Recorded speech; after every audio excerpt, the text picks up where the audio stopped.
So good morning बच्चों, back to our chemistry class.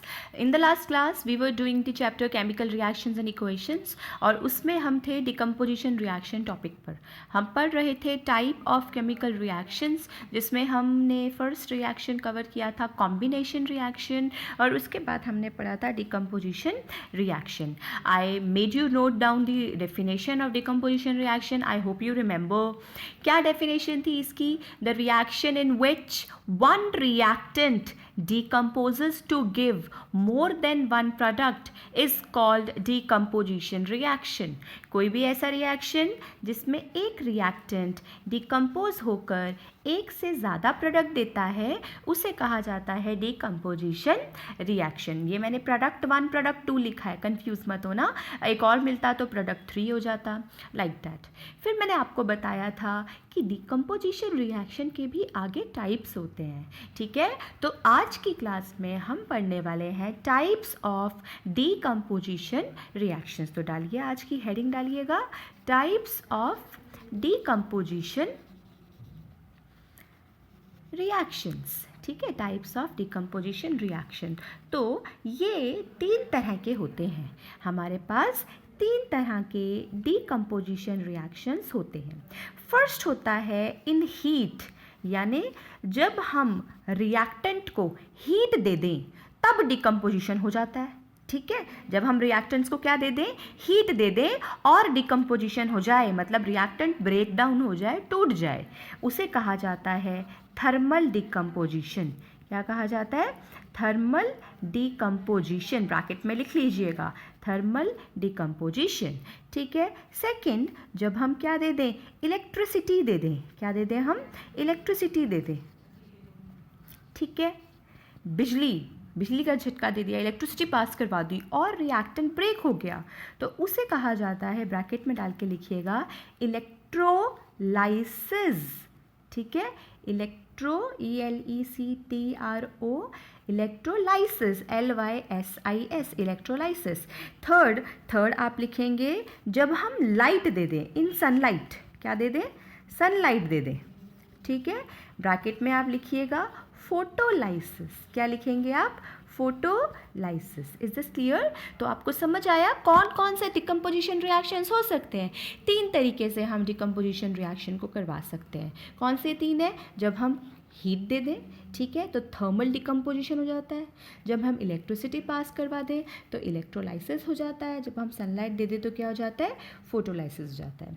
Is this clear? अब आप क्या करेंगे, हम बारी बारी तीनों की बात करेंगे और तीनों के एग्जाम्पल्स करेंगे. देखो, इस चैप्टर में ये जो टाइप्स ऑफ डिकम्पोजिशन रिएक्शन है, ये बहुत ही इम्पॉर्टेंट टॉपिक है. इसको आप इम्पॉर्टेंट डाल लें. ठीक है, अब आप इसकी फर्स्ट हेडिंग दोबारा डालें. हमने टाइप्स ऑफ डिकम्पोजिशन लिख लिए, आपने लिखा types of decomposition reaction, heading डाली, उसके नीचे लिखा there are following types of decomposition reactions. In heat, thermal decomposition. In electricity, electrolysis. In sunlight, photolysis. ठीक है, अब आप इसकी फर्स्ट हेडिंग डालें. कौन सी वाली हम करने वाले हैं? हीट वाली. ठीक है, इसके अंदर, इस हीट के अंदर भी 3 रिएक्शंस हैं जो हम करने वाले हैं, जो बहुत ही इंपॉर्टेंट रिएक्शंस हैं. ठीक है, तो इसके 3 एग्जाम्पल्स करने हैं आपको. एग्जाम्पल नंबर 1 डालें, एग्जाम्पल नंबर 1 और लिखें हीटिंग ऑफ कैल्शियम कार्बोनेट. आप क्या लिखेंगे? Heating of calcium carbonate. जैसे कि मैंने बोला, हम किसका कर रहे हैं? कैल्शियम कार्बोनेट को हीट कर रहे हैं. तो सबसे पहले हमें कैल्शियम कार्बोनेट का फॉर्मूला बनाना है. ठीक है, तो कैल्शियम कार्बोनेट का फॉर्मूला, कैल्शियम होता है Ca2 पॉजिटिव, कार्बोनेट होता है CO3 2 नेगेटिव. 2 और 2 क्रॉस मल्टीप्लाई होंगे तो फॉर्मूला बन जाता है इसका CaCO3. क्या बन जाता है? CaCO3. तो हम यहाँ पर कैल्शियम कार्बोनेट को हीट करने वाले हैं, CaCO3 हीट करने वाले हैं. कैसे पता लगेगा रिएक्शन में हीट हो रहा है? ये जो एरो डालते हैं ना हम प्रोडक्ट्स की तरफ, इसी एरो के ऊपर हम लिख देते हैं हीट. क्या लिख देते हैं हम? हीट। ये बताता है कि इस रिएक्शन में हम हीट करने वाले हैं। अब ये बात जीवन में याद रखिएगा, केमिस्ट्री में जब भी हम किसी भी कार्बोनेट को हीट करेंगे तो वो कार्बोनेट हमेशा हमेशा अपने आप में से CO2 यानी कि कार्बन डाइऑक्साइड गैस को बाहर निकालेगा। तो मैंने यहाँ लिख दिया CO2 बाहर आ गया। Is this clear? अब आप क्या करेंगे? CO2 तो बाहर आ गया, अब इसके साथ CaO प्लस CO2, ठीक है। ये कार्बोनेट बाहर आ गया तो क्या बचा? मतलब CO2 बाहर आ गया तो CO2 कार्बन ऑक्सीजन बचा और ऑक्सीजन, इसके एक एक्स्ट्रा ऑक्सीजन रह गया था ना, तो कैल्शियम ऑक्साइड। मतलब कार्बोनेट्स हमेशा मेटल की ऑक्साइड्स बनाते हैं और कार्बन डाइऑक्साइड को बाहर निकालते हैं। तो ये बहुत ही एक सिंपल सा मैंने एग्जांपल दिया है। अब इस पे क्वेश्चन कैसे आ सकता है? क्वेश्चन आ सकता था सीधा लिख देता कंप्लीट द रिएक्शन, तो आपको बताना होता, ऐसे लिख देता, इतना हिस्सा लिख देता और बोलता कंप्लीट द रिएक्शन, तो आपको बताना होता कि प्रोडक्ट में कैल्शियम ऑक्साइड आया है और कार्बन डाइऑक्साइड आया है, ठीक है। उसके अलावा वो क्या लिख देता? ऊपर एरो डाल देता और बोल देता कि बताओ फिल दी एरो, इसमें क्या होगा? तो आपको पता होना चाहिए यहाँ हीट होगा। या वो आपसे पूछ ले what is the type of reaction, तो एक रिएक्टेंट इज गिविंग 2 प्रोडक्ट्स, तो डिकम्पोजिशन हो रहा है, हीट की प्रेजेंस में हो रहा है तो थर्मल डिकम्पोजिशन हो रहा है। अंडरस्टूड? तो ये तो होगा डायरेक्ट क्वेश्चंस।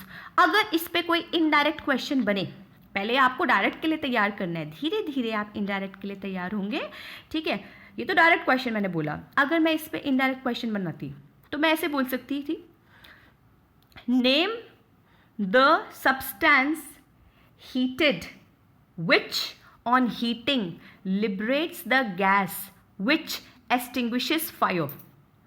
कौन सा सब्सटेंस हीट होगा? कार्बोनेट हीट होगा, कैल्शियम कार्बोनेट, क्योंकि फायर एक्सटिंग्विश होने वाली गैस कौन सी होती है? कार्बन डाइऑक्साइड होती है। आप जानते हो ना कि जब आप when you blow out candles, जब आप कैंडल्स को फूंक मारते हो तो मुंह से कार्बन डाइऑक्साइड गैस निकालते हो, इसीलिए वो बुझ जाती है। कंबस्चन के लिए यानी जलते रहने के लिए, बर्निंग के लिए ऑक्सीजन बहुत एसेंशियल होती है, और ऑक्सीजन और कार्बन डाइऑक्साइड में से कार्बन डाइऑक्साइड का वेट ज़्यादा होता है, हैवी होती है। तो कार्बन डाइऑक्साइड क्या करती है? ऑक्सीजन को डिस्प्लेस कर देती है, हटा देती है। ऑक्सीजन का फ्लो हट जाता है, कट हो जाता है, ऑक्सीजन नहीं मिलती बर्निंग के लिए, कार्बन डाइऑक्साइड आ जाती है, इसलिए जो कैंडल है वो बुझ जाती है, ठीक है। तो ऐसे पूछ सकता था, या ऐसे ये रिएक्शन दे दिया और फिर बोल देता how can you detect carbon dioxide gas, कैसे डिटेक्ट करोगे कार्बन डाइऑक्साइड? तो हमने पिछली क्लास में पढ़ा था लाइम वाटर टेस्ट होता है, आप समझ रहे हो। तो इस एक पर्टिकुलर रिएक्शन पे मल्टीपल तरीके के क्वेश्चंस जो हैं वो बन सकते हैं। तो क्वेश्चंस की तो हम बात में करेंगे। फिलहाल आपने लिखा होगा इन हीट थर्मल डिकम्पोजिशन। अभी ये एग्जाम्पल नोट मत करना, अभी इस एग्जाम्पल से पहले थर्मल डिकम्पोजिशन की हम डेफिनेशन लिखेंगे, ठीक है। आप लिखें the reaction in which one reactant decomposes to give more than one product in the presence of heat is called thermal decomposition reaction। समझ आया? क्या बोला मैंने? The reaction in which one reactant decomposes to give more than one product is called the thermal decomposition reaction in the presence of heat is called thermal decomposition reaction। मैं इतनी बार repeat कर रही हूँ कि आपको सुन के, वीडियो सुनकर ही learn हो जाना चाहिए सारी चीज़ें। डेफिनेशन कुछ अलग नहीं होती, मैं आपको यहाँ पर आपको ये I am just giving you a way of writing, you know. अभी तक आप नोट्स जो है मैं आपको बनवाती हूँ, फिर आप उसको रटते हो, रटने की ज़रूरत नहीं है, आपको समझ आना चाहिए। थर्मल डिकम्पोजिशन, थर्मल तो वर्ड का ही मतलब हीट होता है। थर्मल वियर सुनते होगे आप, सर्दियों में जो विंटर में हम पहनते हैं, winter wear, thermal wear. Thermal का मतलब जो गर्म रखे, वर्ड का ही मतलब हीट है। थर्मल हीट की प्रेजेंस में डिकम्पोजिशन, यानी डिकम्पोजिशन हो रहा है कब? जब हम हीट दे रहे हैं। डिकम्पोजिशन क्या होता है? ब्रेक डाउन होना, किसका? रिएक्टेंट का, प्रोडक्ट में। तो इसी चीज़ को बस हम इंग्लिश में बोल रहे हैं। क्या बोल रहे हैं? The reaction in which one reactant decomposes to give more than one product is called thermal decomposition reaction in the presence of heat. बस हीट डालना ज़रूरी है यहाँ पर, ठीक। तो ये अब इसके बाद आप नोट कर लें example 1, heating of calcium carbonate. क्या होता है? CaCO3 CaO प्लस CO2 बना लेता है। बहुत आसान है, याद रखना। कार्बोनेट हीट होगा तो कार्बन डाइऑक्साइड बाहर आएगी, कार्बोनेट हीट होगा तो क्या बाहर आएगी? Carbon dioxide. बिल्कुल, बहुत अच्छे। अब आप लिखें एग्जाम्पल नंबर 2। ठीक है, एग्जाम्पल 2 लिखें, और ये example I must say that this is a very important example. आप हेडिंग डालें, heating of ferrous sulfate, heating of ferrous sulfate, ये हेडिंग डालें। ठीक है, इतनी बात। तो पहले मैं आपको समझा देती हूँ, फिर हम इसको नोट कर लेंगे। फेरस होता है, आपको याद होगा मैंने केटायन आयन लिखवाए थे। फेरस होता है आयरन के ऊपर 2 पॉजिटिव चार्ज, और सल्फेट होता है SO4 2 नेगेटिव। तो फॉर्मूला क्या बनेगा? दोनों पे वैलेंसी 2 है, so the formula form will be FeSO4. is this clear? But ये ओरिजिनल फॉर्मूला नहीं होता फेरस सल्फेट का। Ferrous sulphate is not only FeSO4, but ये रियलिटी में जब हमें मिलता है ना, तो FeSO4 के साथ 7 वाटर मॉलिक्यूल्स होते हैं। कितने वाटर मॉलिक्यूल्स होते हैं? We have 7 water molecules attached to it. ठीक है, अब ये 7 वाटर मॉलिक्यूल्स क्या है? ये मैंने डॉट लगाया क्यों है? ये जो मैंने लगाया है गलती से नहीं है, इट इज़ FeSO4.7H2O। ऐसे ही लिखना है, FeSO ये 4 है, FeSO4.7H2O, और ये ग्रीन कलर का सॉल्ट होता है। जैसे नमक दिखता है ना आपको, नमक से थोड़े नहीं, शुगर राइट रहेगा। शुगर के जैसे बड़े बड़े साइज होते हैं, क्रिस्टल्स होते हैं, वैसे ही FeSO4 दिखने में होता है। किस कलर का होता है? ग्रीन कलर का होता है। मैं अभी आपको पिक्चर सेंड करूंगी फेरस सल्फेट सॉल्ट की, उसमें आप देख लीजिएगा, और मैं आपको वीडियो सेंड करूंगी जिसमें हम इसको हीट करते हैं। तो इनिशियली फेरस सल्फेट लैब में हो जाएंगे, जब हम बैक स्कूल खुल जाएगा तो हम इसको लैब में प्रैक्टिकल ज़रूर करेंगे, ये आपके सिलेबस में है। फेरस सल्फेट FeSO4.7H2O किस कलर का होता है? ग्रीन कलर का। तो जब मैं इसे हीट करती हूँ, तो आपको पता है किसी भी चीज़ को हीट करते हो तो सबसे पहले वाटर उड़ जाता है, पानी लूज करता है, वो वाटर लूज करता है। तो इसके पास कितने वाटर मॉलिक्यूल्स हैं? 7 वाटर मॉलिक्यूल्स हैं। तो जैसे ही आप इसको हीट करते हो, क्या होता है? इसके जो 7 वाटर मॉलिक्यूल्स हैं वो चले जाते हैं, और सिर्फ FeSO4 बच जाता है। 7 वाटर मॉलिक्यूल्स लूज हो गया। जब तक यहाँ 7 वाटर मॉलिक्यूल्स थे, ये ग्रीन कलर का था। जैसे ही ये अकेला हो गया, ये किस कलर का हो गया? वाइट कलर का हो गया। पहले ये ग्रीन कलर के क्रिस्टल थे। कैसे थे? ग्रीन क्रिस्टल, शाइन थी इनमें। अब वाटर के जाने के बाद कलर भी चेंज हुआ और वाइट पाउडर हो गया। ब्रैकेट में नीचे आप लिखेंगे कैसा हो गया? वाइट कलर का पाउडर। मतलब जो पहले शाइन थी ना, क्रिस्टल्स थे ना, वो खत्म हो गए। अब कैसा हो गया? डल हो गया। दिखने में कैसा हो गया? डल हो गया। ठीक है, फिर उसके बाद जब आप इसको फर्दर हीट करते हो, तो जब भी आप किसी को हीट करते जाओगे ना, तो जैसे वहाँ कार्बोनेट था, कार्बोनेट ने क्या निकाली? Carbon dioxide. तो सल्फेट है ना इसके पास, तो सल्फेट कौन सी गैस देगा? Sulphur dioxide. कौन सी गैस देगा? Sulphur dioxide. मेटल की, वहाँ पर कैल्शियम की, जब हमने कैल्शियम कार्बोनेट को हीट किया था, कैल्शियम की ऑक्साइड बनी थी, यहाँ आयरन की ऑक्साइड बनेगी। सल्फर डाइऑक्साइड और सल्फर की 2 गैसेस होती हैं, सल्फर ट्राइऑक्साइड हमारे पास बनकर आ जाएगा। तो आप एक एरो लगाएं, फिर एक और एरो सीधे में लगाएं। मेरे पास यहाँ जगह कम है तो मैंने टेढ़े में लिखा है, आप एक लाइन में लिख दीजिएगा। तो आपको यहाँ मिलेगा आयरन की oxide Fe2O3 plus SO2 plus SO3। ठीक है, अब ये रिएक्शन हो रहा है, हमें कैसे पता लगेगा? मैंने तुम्हें कहा था कोई चेंज आता है, तो एक्चुअली ये यहाँ पर बहुत ही बुरी स्मेल की गैस होती है। इन दोनों पे ऐसे लिखिएगा, और यहाँ लिखना pungent smell gases, pungent smell gases. जब ये रिएक्शन होता है और ये गैसेस बाहर आती हैं, दिखने में तो इनका कोई कलर नहीं होता, दिखने में तो वाइट होती हैं। पहले देखो FeSO4.7H2O ग्रीन से तुम्हें वाइट होता हुआ नजर आएगा।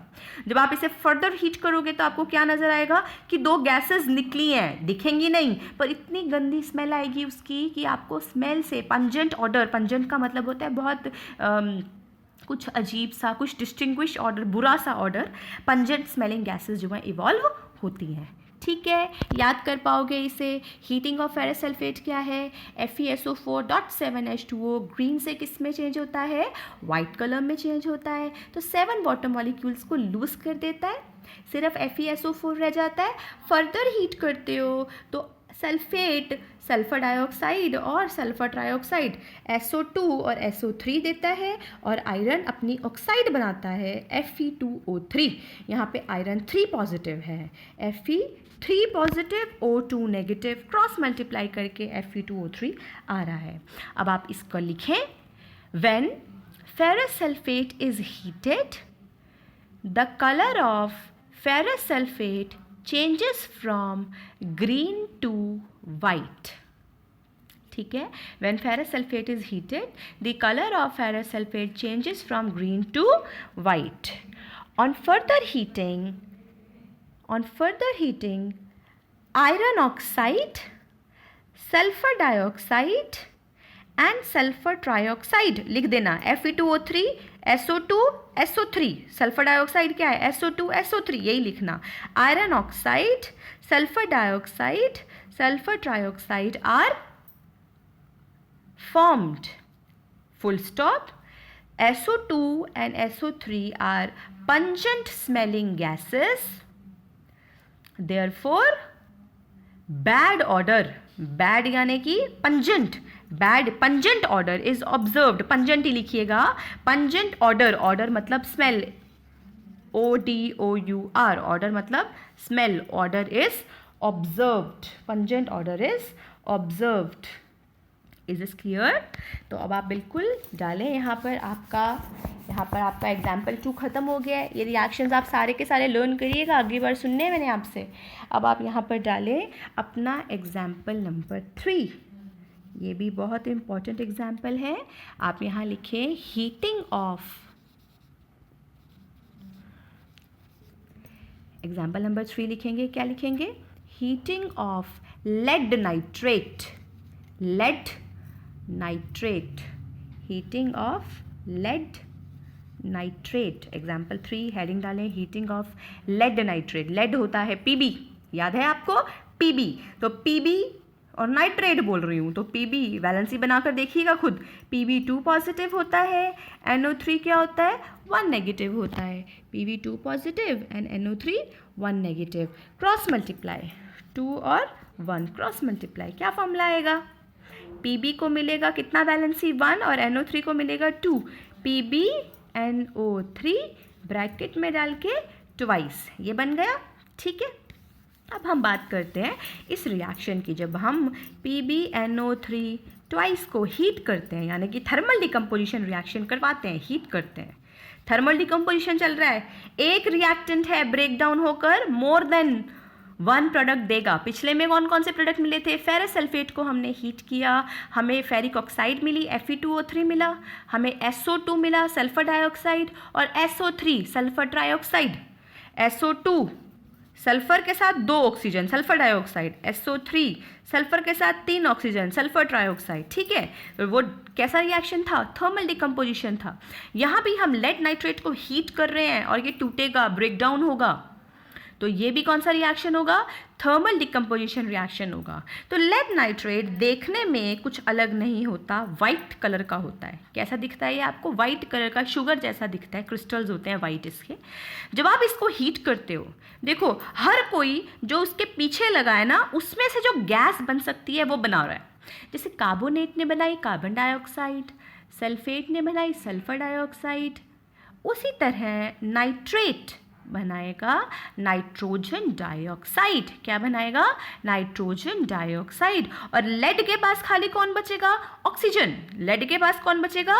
ऑक्सीजन। तो लेड की बनेगी oxide, Pb2 positive O2 negative. Lead की क्या बनेगी? ऑक्साइड, 2O2 क्रॉस मल्टीप्लाई, क्या फॉर्मूला आएगा? PbO। क्या फॉर्मूला आएगा? PbO। और नाइट्रोजन डाइऑक्साइड क्या होगा? NO2। और इसमें एक चीज़ और निकलती है, ऑक्सीजन गैस। ठीक है, तो जब आपने लेड नाइट्रेट को हीट किया, क्या मिला? लेड ऑक्साइड, नाइट्रोजन डाइऑक्साइड और ऑक्सीजन।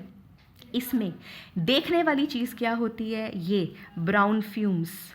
ये जो नाइट्रोजन डाइऑक्साइड होती है ना, ये दिखने में ब्राउन कलर की गैस होती है। कैसी गैस होती है? फ्यूम कहते हैं वेपर को, धुआं सा जो निकलता है उसको फ्यूम्स कहा जाता है। तो ब्राउन फ्यूम्स, नाइट्रोजन डाइऑक्साइड कैसी कलर की गैस होती है? Brown fumes. तो जब आप लेड नाइट्रेट को हीट कर रहे हो, तो लेड नाइट्रेट 3 प्रोडक्ट में ब्रेक डाउन हो गया। एक रिएक्टेंट 3 प्रोडक्ट में ब्रेक डाउन हुआ हीट की प्रेजेंस में, तो थर्मल डिकम्पोजिशन है। क्या क्या मिला आपको? Lead oxide, nitrogen dioxide and oxygen. Lead oxide, nitrogen dioxide and oxygen. Is this clear? और नाइट्रोजन डाइऑक्साइड कैसी है? जब ये रिएक्शन होता है तो आपको क्या दिखता है? ब्राउन कलर के वेपर्स, ब्राउन कलर की फ्यूम्स बाहर आती हुई आपको नजर आएंगी, तो पता लगेगा ये रिएक्शन हुआ है। ऐसे करके बुक में देखो, एनसीईआरटी में एक्टिविटी में उसने साइड में जहाँ ये रिएक्शन दिया हुआ है ना, साइड में आपको बनाकर भी दी हुई है एक पिक्चर, जिसमें टेस्ट ट्यूब में वो हीट कर रही है और उसमें से ब्राउन फ्यूम्स जो है बाहर आ रही हैं। नोट डाउन करें, नीचे लिखें हीटिंग ऑफ लेड नाइट्रेट, ये एग्जाम्पल नोट कर लें, ठीक है। और उसके बाद अब नीचे आप लिखें, पिछले में भी एग्जाम्पल लिखना था, उसके बाद नीचे लिखो आप, क्या लिखोगे? When lead nitrate is heated, when lead nitrate is heated it decomposes to form lead oxide, nitrogen dioxide and oxygen gas. Words में लिखें, लेड ऑक्साइड, ठीक है, nitrogen dioxide, nitrogen dioxide and oxygen gas, ठीक है। Full stop लिखो। Nitrogen dioxide is evolved as, nitrogen dioxide is evolved, evolved मतलब बाहर आ रही है, evolved, nitrogen dioxide is evolved as brown fumes, nitrogen dioxide is evolved as brown fumes. Is this clear? तो ये आपका तीसरा और लास्ट एग्जाम्पल था डिकम्पोजिशन रिएक्शन का। तो इसी के साथ मैं आज की क्लास को समाप्त करती हूँ। आज हमने सिर्फ डिकम्पोजिशन रिएक्शन के फर्स्ट टाइप को कवर किया है। हमने सिर्फ क्या पढ़ा है आज? डिकम्पोजिशन रिएक्शन का फर्स्ट टाइप पढ़ा है, जिसमें हमने क्या पढ़ा है? हमने पढ़ा है कि डिकम्पोजिशन रिएक्शन थर्मल डिकम्पोजिशन हो सकता है, यानी कि हीट की प्रेजेंस में, इलेक्ट्रिसिटी की प्रेजेंस में हो सकता है जिसको इलेक्ट्रोलाइसिस कहते हैं, या सनलाइट की प्रेजेंस में हो सकता है जिसको फोटोलाइसिस कहते हैं। फिर हमने पढ़ा थर्मल डिकम्पोजिशन के 3 एग्जाम्पल। कैल्शियम कार्बोनेट को हीट करना, कैल्शियम कार्बोनेट को हीट करके कैल्शियम ऑक्साइड और कार्बन डाइऑक्साइड आती है। हमने पढ़ा फेरस सल्फेट को हीट करना, वो पहले ग्रीन से वाइट हो जाएगा और फर्दर हीट करने पर आयरन ऑक्साइड, सल्फर डाइऑक्साइड और सल्फर ट्राइऑक्साइड आएगा। सल्फर डाइऑक्साइड और sulphur trioxide pungent smelling gases हैं। तीसरा हमने किसको हीट किया? लेड नाइट्रेट को हीट किया। लेड नाइट्रेट को हीट कर कर लेड ऑक्साइड, नाइट्रोजन डाइऑक्साइड और ऑक्सीजन गैस आती है, और नाइट्रोजन डाइऑक्साइड की ब्राउन कलर की फ्यूम्स होती हैं। ठीक है, इतनी बात। अब इसके बाद नेक्स्ट क्लास में हम आगे पढ़ेंगे। फिलहाल आप ये तीनों रिएक्शंस बहुत इंपॉर्टेंट हैं, इनको बाय हार्ट लर्न कर लेना, और जो मैं इनकी वीडियोस भेजूंगी दिखाते हुए कि ये रिएक्शंस कैसे हो रहे हैं, आप उनको ज़रा देख लेना। Okay, thank you, please note down.